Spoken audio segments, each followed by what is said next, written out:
Okay, well, it is 3 o'clock and I am mindful of everyone's time, so I want to get started.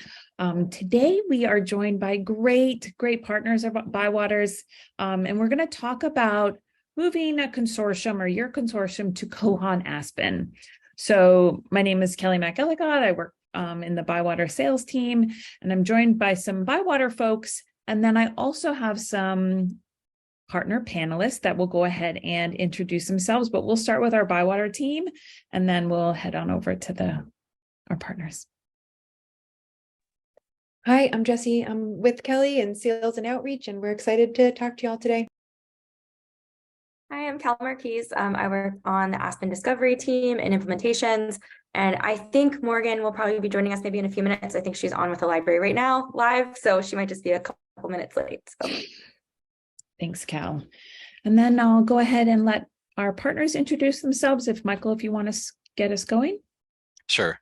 I'm Michael Adamic, and I'm the Digital Resources Manager at the Central Kansas Library System. Perfect. Wendy? I'm Wendy Sharkey. I do everything at the library. I'm the Jill of all trades, but I also help with the support of Catamount Library Network. Perfect. Bob? My name is Bob Benhoff. I manage Aspen Cat, which is a consortium in Colorado that has 157 libraries. Big. That's definitely increased since the last time I remember looking. I thought it was in the 120s. So you're growing like... We've got 2 more coming in July. Wow. Congratulations. So you're quite the expert in one of these questions we talk about add-on libraries. So what we're going to do today is we just have some prepared questions.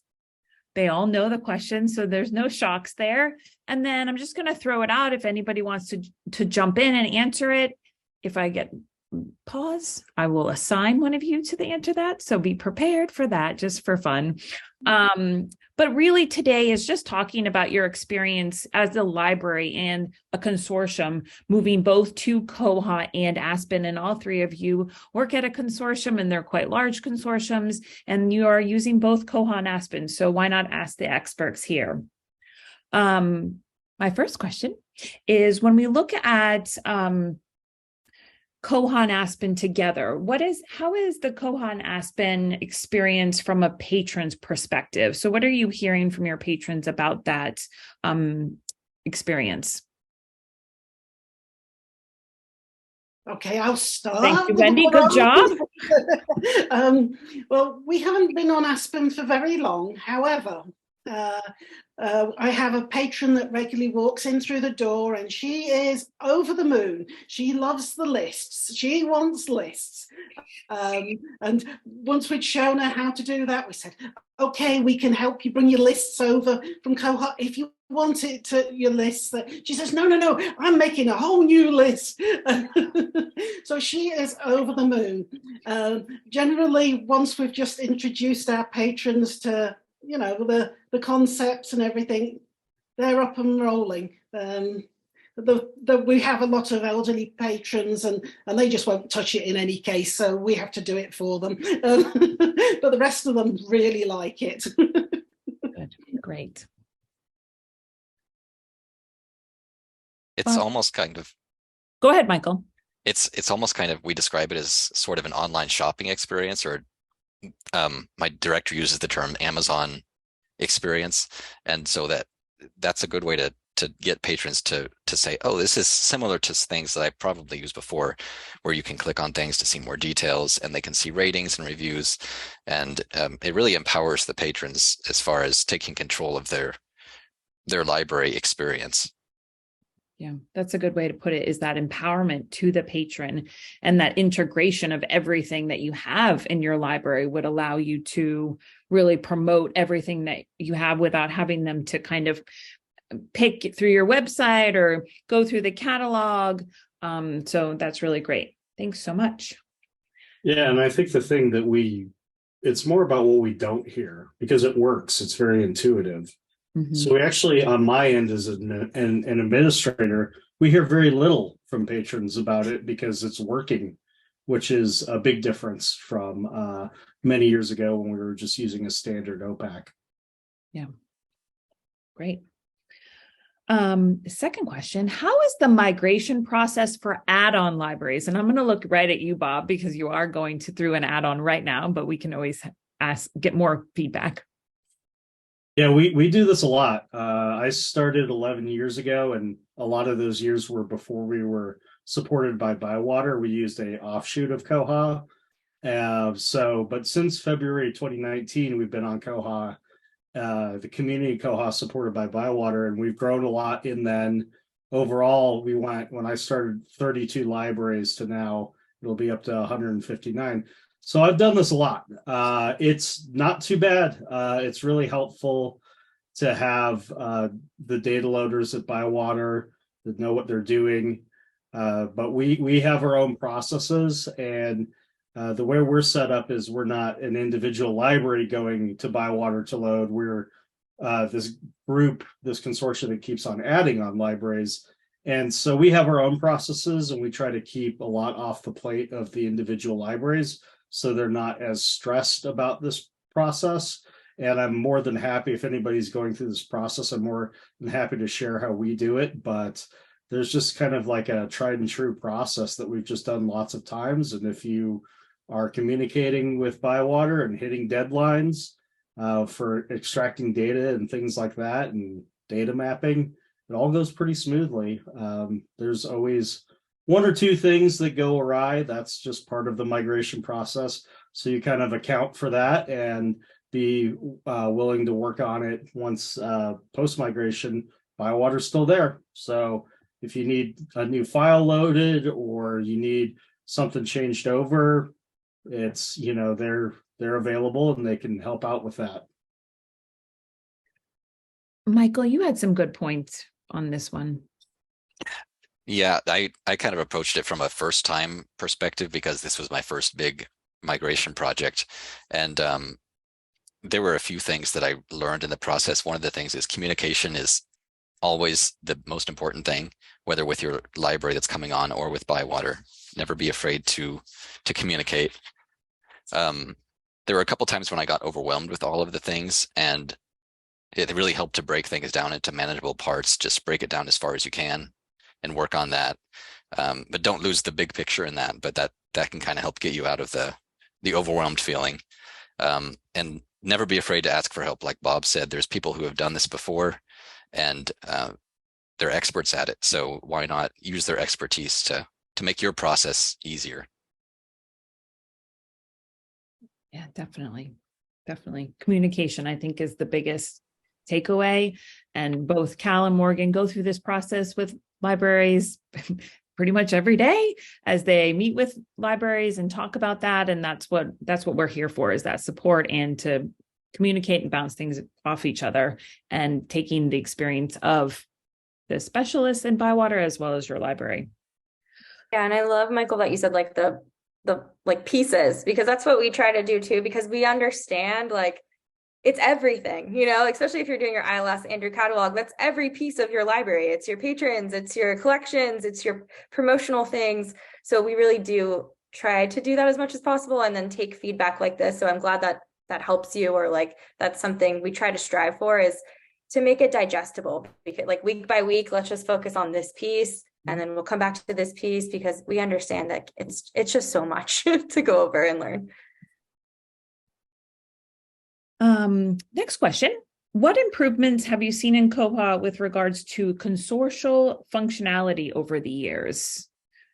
So I know Wendy and Bob have been working with Koha a really long time. I've been working with Koha a long time, and I'm from a consortium, so I know from like our 3.18 days how more difficult it was for libraries coming together in Koha. What improvements have you seen in that aspect? Well, I guess one of the improvements that I've noticed is a better granularity between the libraries. Vermont, where I'm based, is a fiercely independent state, and each library is its own entity. Don't mix them, please. And so it's become easier over time to actually be a consortium, but to have each library be their own independent being. Yeah, absolutely. Yeah, I think every update you get new lists to the permissions, things like that. So you can set up who has access to what, those type of things. So that kind of gets to that same thing with circ rules, new circ rules that come in, something that used to be global that you used to have to set for all libraries gets moved over there. So you don't have to, you can set it by individual libraries. We kind of have, Colorado has a lot of that similarities culturally, particularly rural Colorado to Vermont, I think. So we have a lot of independence as well, and people wanting to do it their own way. So those always come. That's always a big thing.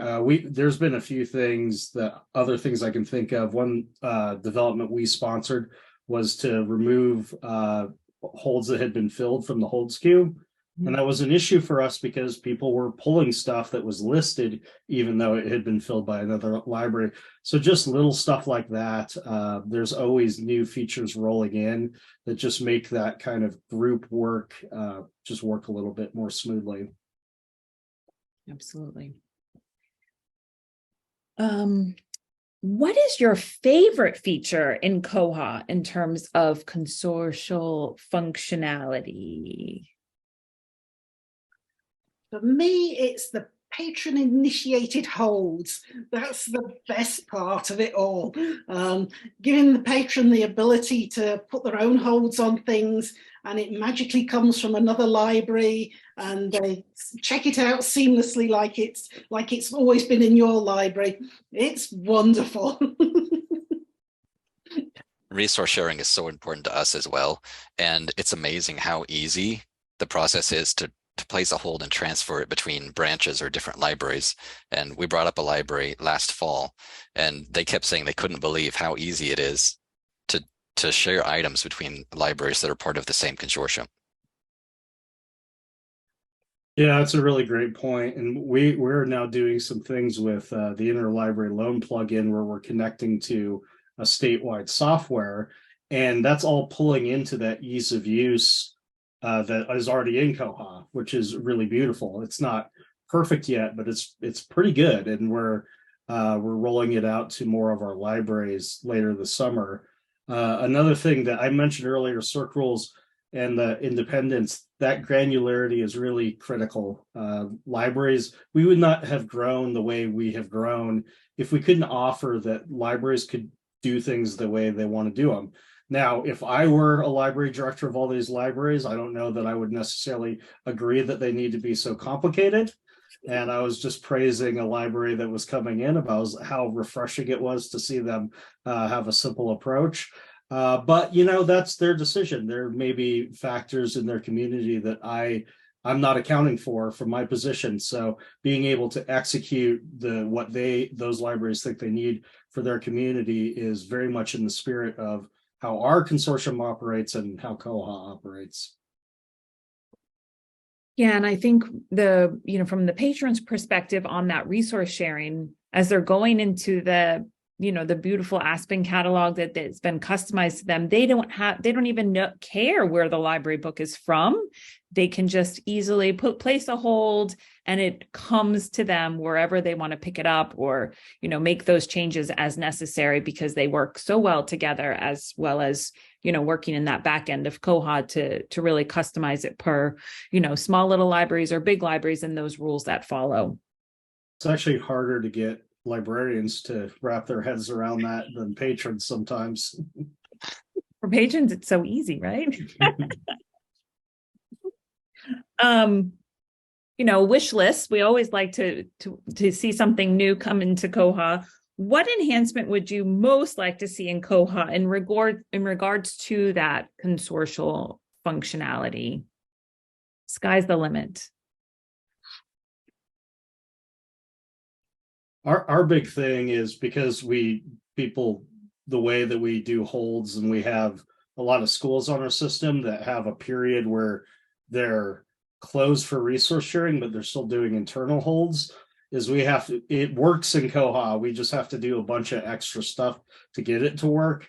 and simplifying that process would be fantastic. But we kind of have, I think, some unique needs, and we haven't quite threaded the needle to make that work for everybody. But other than that, when we have needs, we have lots of options when it comes to getting those in. And I've been pretty excited because we've been working with a company out of New Zealand with Bywater's support, because they have time to do development. So we have some prison libraries that have some needs of stuff that's probably not useful for a whole lot of other libraries, but that unique environment has specific needs. So we're able to make those development wishes a reality, and going to the global community, and then coming back and working with Bywater to get that code on our test server so we can then test it, which has been a real fantastic process, and a credit to the community and all the vendors that we're working with. Gives me the shivers. So exciting.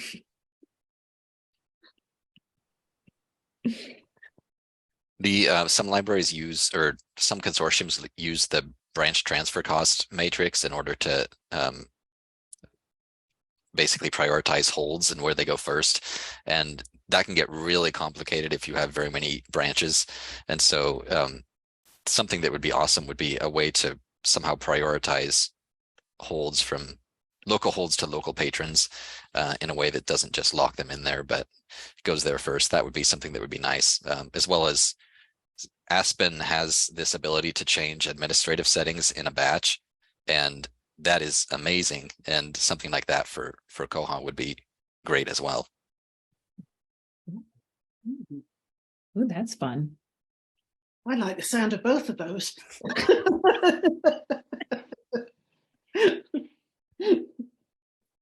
We've talked a little bit about our circulation rules, but how has Koha helped streamline lending rules for your consortium, if we haven't touched on one of the areas, specifically to your circ and fine rules? Well, we've definitely gone the other direction. So we have opted against streamlining and gone for complexity. So if that is the desire of the consortium to make things more complicated, that option is available to you as well. But I suppose you could streamline it, and that would be awfully nice. We've just gone a different direction. So there's actually a wide variety of ways you can employ that.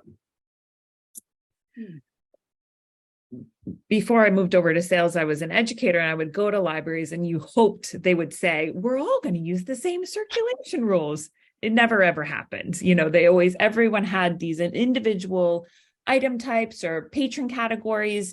And, that's actually truly the beauty of Koha. It can be as complex as you want it to be by library, by patron category, and by item type. So there's a lot of ways you can kind of manipulate what you're looking for. Of course, I'm sure there's some libraries out there like, we'd like a little bit more complexity added, and that's probably going to come along someday. Next question. Does Bywater and Koha promote the growth of your system? Is there any high barrier of entry for new additions? So looking at just like that cost and flexibility within Bywater and Koha, Aspen. Well, certainly it's flexible enough. I mean, we have libraries that are single room libraries, and then we have, well, we consider them to be big, but again, it's Vermont, so they're not that big. So it can cope with any size library. For some of the smaller libraries, they struggle to get, the costs are an issue, but the costs are always going to be an issue for a small library. And it's a case, some of the libraries that come into our system come on from being totally unautomated. And so they haven't had any of those costs at all to consider. And then all of a sudden they have a maintenance cost each year. Yeah. We have a contract with Bywater that allows for add-ons, and CKLS is privileged in that we can subsidize that cost for all of our libraries. And so some of our very tiny libraries, towns of 80 or 90 people, still have a a world-class catalog with full support. And so, and one of the things that we love about Bywater is you don't only get just the technical support. There's also Bywater is very involved in the community, very involved with development and things like that, and education. So that's a big bonus as well. Yeah, our average library has 15,000 items, but collectively you can borrow over 1 million items if you participate in the resource sharing, and the cost savings of using the system and the ability to put some of that money we would have spent somewhere else back into development is what makes this whole thing work for us. So both are we able to provide the lowest possible cost for libraries that don't have a lot of funding, and in some cases are like a single part-time person, and that's the director and the only employee of the library, or a school where somebody's working a couple hours a week in the library. Those are very common situations for us, but we're able to provide. So, and I've migrated libraries from every system you've ever heard of, and some of them are fine. A lot of times these small communities aren't, and we've done the same thing that Wendy described, where I've been in the library with them cataloging just to get them started because they've never been automated. And so all of those things come together in being able to get these small rural communities access to really high-end features and legitimate support, and like having data that's like backed up and not just on a single computer, stuff like that that I've seen many times. So all this really ensures the long-term viability of the library for that community, and we couldn't do it without this model. Just remembering libraries that would take home the backup CD at home and put it in their purse and go home and then come the next day and put it in. So it was nice and secure. Yeah, we've had a few libraries where I was like, you do realize that you're not doing that, so you don't have a backup if this computer fails. All your data is gone. So I immediately made a copy right there and then. Okay, we're going to move into some Aspen questions. What's your favorite feature in Aspen in terms of consortium functionality? I think the way it's so customizable. We actually went wild and we created a children's page, OPAC, and it has all nice little, so it has little animals and little dinosaurs and little trucks and all sorts of things. And so for those people who are either struggling to read or are really too young, can still click on the icons and get results. It just gives them that little bit more power, and everyone seems to love it. So it's just how much you can customize Aspen. That's what we like. Really like the ability to customize individually so each library has its own unique look. And so our libraries were so used to having the catalog look exactly the same for all of them, and they're still trying to wrap their minds around the fact you can customize this entire catalog to fit your library and your community. And that's a really exciting thing. Earlier I did mention the batch changing administrative settings. That's really helpful for us as well as a larger consortium. Yeah, our library, for the patrons in our communities, the branding for our consortium means nothing to them. So being able to get that library logo up and that color scheme and have that look the way that the library wants to look at is huge. And then what Wendy was talking about is something you could do with Web Builder, where basically what's happened with Aspen is it's also become a fully functioning website where you can create whatever pages you want, which allows the customization to be pretty much limitless. So it's just really impressive that it can be a one-stop for everything in the library if that's what you want to make it.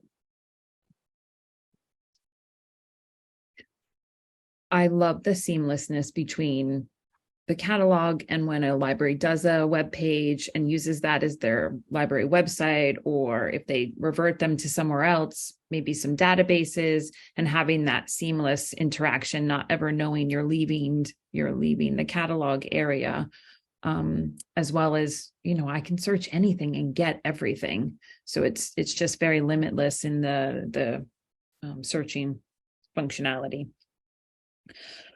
Since implementing Aspen, how do you think it has best helped your consortium? What a loaded question. This could go a lot of different ways, huh? Michael had a good answer on this one, just going to say. I think once again, going back to patron empowerment, it really empowers the patron to take control of their library experience, take the initiative. And another thing that's really helpful is it's really boosted our digital resource usage, because there's so many patrons that would go to the catalog and think this is all there is, the old catalog, and it didn't include any of the digital resources like Overdrive and Hoopla. And this includes all of those at once, and they can say, oh, this book is checked out right now, but I could get an audiobook right now and download it and listen to it. And that's been a huge game changer for our libraries and our patrons. Yeah, I'll have to agree with that. The bringing everything under one roof instead of it being siloed, which is kind of the traditional model where there's a website, you go to everything. More and more, there's more stuff being pulled in. So EBSCO databases is one recent thing that we now can get search results within that. So that I often find, particularly for our libraries that don't really think a lot in terms of like, how much are we going to market this? They certainly don't have a marketing, like marketing databases is always a challenge for libraries, but just having it show up in the search results where you're like, oh, now I can get this article, just makes things so much easier. So a lot of that, putting everything together, and there's 1,000 different ways that you can, you can index websites. There's all sorts of stuff you can do to continue to bring things all under that one roof. And then so that search becomes so powerful, but still yet organized in a way that isn't overwhelming. So that striking that balance has been really key. And I'll just have to say, I agree. Yeah, I think anybody looking at Aspen, for me, it's the Ferberization of the records, as Michael goes back to, is I can't get this in this format, but oh, it is available in Overdrive or an audiobook or in large print. My eyes are old. Large print, I'm fine with. Give me a large print, but I wouldn't necessarily search through a catalog that didn't have Ferberization and look for that specifically. But once it's there, just like the EBSCO databases, once it's there, you're like, oh, I have this access, and the library has these articles. How fantastic is that? So yeah, absolutely. Yeah, and I will say that like when you do a lot of migrations in, your catalog quickly becomes an untenable mess. So the record grouping, that Ferberization, actually makes it look not like that to patrons. Staff side, disaster. Patron side, pretty clean and orderly. So there's a bit of magic there that makes it all work. I'll answer this one because from a setup perspective, my favorite thing when working with consortiums is like how quickly I can get them something up during the implementation process. Like we're working with a new partner that joined, and it's a consortium with, I think they're gonna have 13 catalogs. And as long as they like send me the credentials, like I'm connecting with Overdrive, I have Hoopla connected. I go grab like their logos and their colors to get them started with something. And I have 13 catalogs for them in 4 hours. Like obviously we have to go through training and we need to, set up configuration settings, and I need to learn more about them, but it's so nice for us to be able to get that like manual process of the setup out of the way so that we can focus on like what's important to your libraries during the implementation process. So we're always looking for ways to make, specifically for some consortiums, like those copying of settings, like looking for those things that take time manually and asking them like, please make this so that we can duplicate it so that we can set them up easier. Okay, we're almost done. So we have one more question. Thank you all.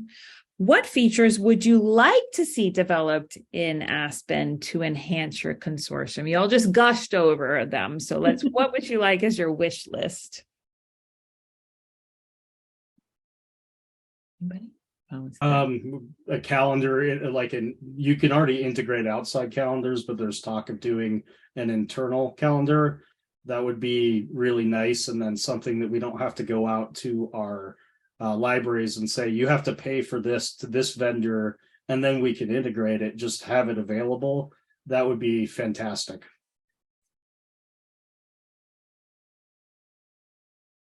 Yeah, would that come with room reservation as well? And eventually, if we keep on asking. One of the cool things I like about the approach for development is you set priorities. So you get 3 priorities and they'll just work on them. And once they knock that off, you just put something else in there and you just keep on working through it, and they'll just keep on working through it. So it's been a very effective method. And as awesome as Koha has 2 major updates a year, which is a lot. Aspen is updating monthly, which is mind-blowing how much new stuff is getting in there and how quickly it's evolving. It's very hard to keep up with. There's so many new things coming in. I couldn't think of anything to add, but I love the calendar idea, so I'm going to adopt that one. Yeah, just, piggybacking on what Bob said about, open source in general. Bob, you mentioned your consortium, paid for a development. That development's going to go to every Koha library. It's all within. In the Aspen community, if you create your priorities, that priority happens and it gets into the Aspen community, everybody has it. So it's a collaboration of great ideas, and unique libraries get their little things in Koha and Aspen, and big libraries get their things. So it's specific to everybody, not just looking at one type of library and how Aspen or Koha is going to work for them, which, that's my passion, is this open source idea that we're all working together. We all have these great ideas, and let's really just make it happen and continue improving, whether it's that 2 updates a year, which are huge, or those monthly updates, which to me is mind-blowing because that's a lot of work for Aspen. But again, it's just like Christmas or my birthday or a special holiday that you get to see all the new things that are coming. And not every update means something to our group, but that's okay. It's that you just turn the thing off, or you don't turn it on. And it's as simple as that. And so even if there's ideas that are coming through that either aren't good at this time or won't ever be, no big deal, because there's still that collaboration that's going on. And there's always new things coming in that either we've sponsored or we're like, didn't have that idea, but are super excited about it. Yeah, absolutely. Thank you all so much for doing this today. I appreciate it. I think it'll be valuable to consortiums looking at moving, or libraries coming together to resource share and to come together and help their patrons get to 1 million items versus just what their small little collection has. So I appreciate all your time and thank you so much. If anybody has any questions, please contact us at sales@bywatersolutions.com. This is recorded and will be on our YouTube website.